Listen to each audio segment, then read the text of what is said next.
여러분 안녕하십니까? 이어서 경남 소식입니다. 추석 연휴 이틀째인 오늘 오후 들어 차량 이동이 줄면서 대부분 도로에서 차량 정체가 풀렸습니다. 도로공사 부산경남본부는 추석 당일인 내일은 98만 대의 차량이 고속도로를 이용해 고향 가는 길은 남해고속도로 진내에서 산인까지, 집에 돌아가는 길은 남해고속도로 군북에서 창원 분기점 구간이 가장 혼잡할 것으로 예상했습니다. 내일은 대체로 맑고 아침 최저 기온은 11도에서 18도, 낮 최고 기온은 23도에서 25도로 예상돼 성묘나 나들이 하기 좋겠습니다. 함양군이 4년 전 막대한 예산을 들여 서원문화체험시설을 만들었지만 정작 이 시설은 외부인이 점유해 활용하지 못했는데요.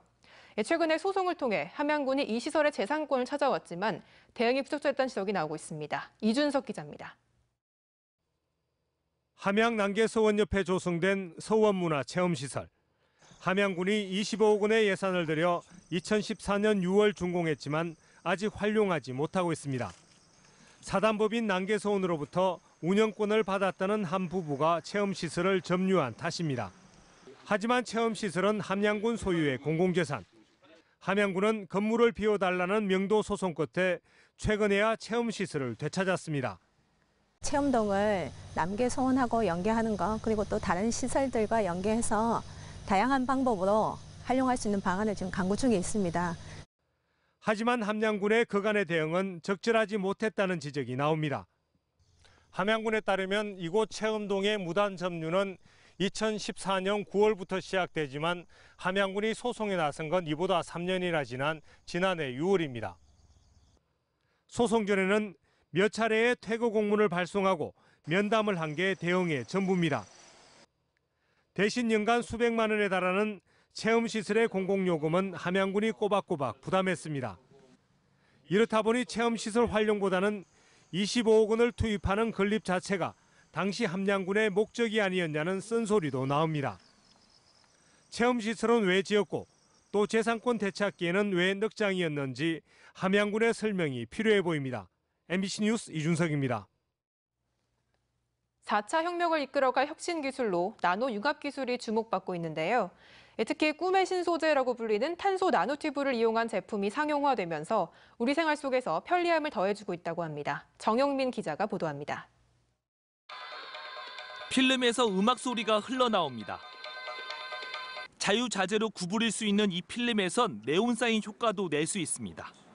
기술의 핵심은 지름 1나노미터 크기의 탄소 분자로 이뤄진 탄소 나노튜브.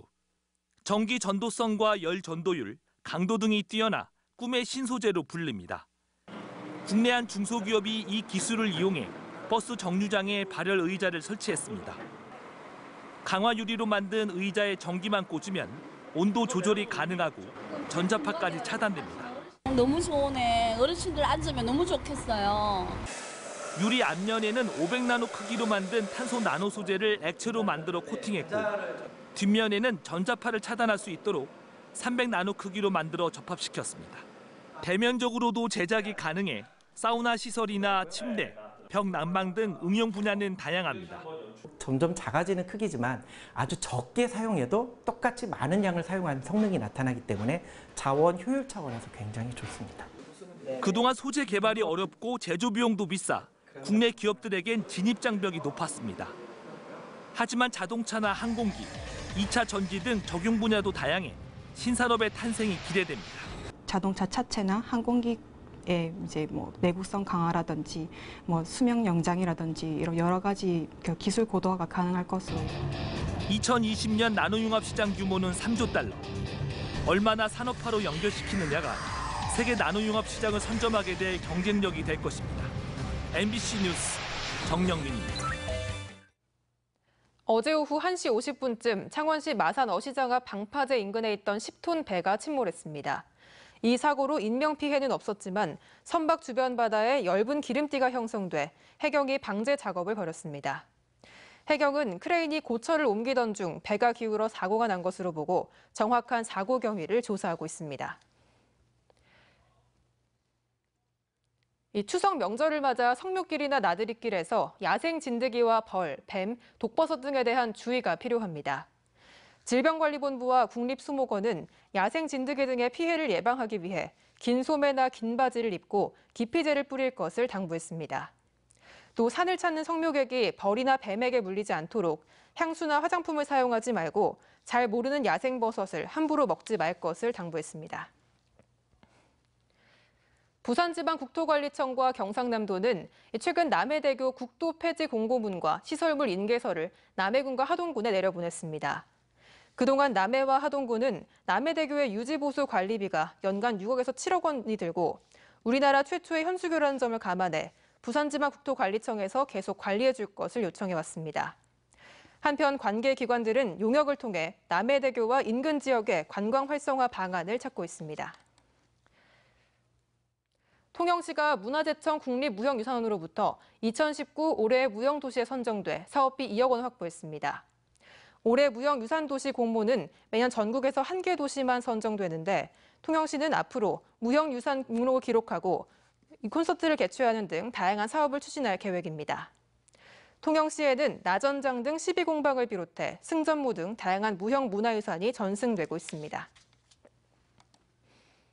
약산 김원봉과 석정 윤세주 등 걸출한 독립운동가를 배출한 밀양시가 독립운동의 성지를 알리는 홈페이지를 만듭니다. 밀양시는 홈페이지를 통해 의열기념관, 밀양독립운동기념관과 해천 항일 테마거리 등 전시 정보를 효율적으로 제공할 계획입니다.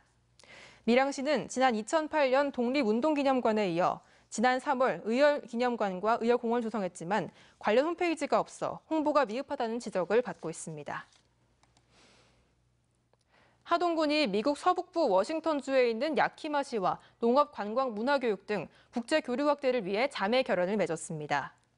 야키마시는 인구 9만 명의 미국의 사과 최대 주산지인 농촌 도시로 해마다 미국 내 최대 규모의 농업 박람회인 센트럴 워싱턴 스테이트 페어가 열립니다. 양시군은 그동안 하동 야생차 문화축제 등 양시군의 주요 행사에 참가하는 등 꾸준한 교류를 이어왔습니다. 지금까지 경남 소식이었습니다.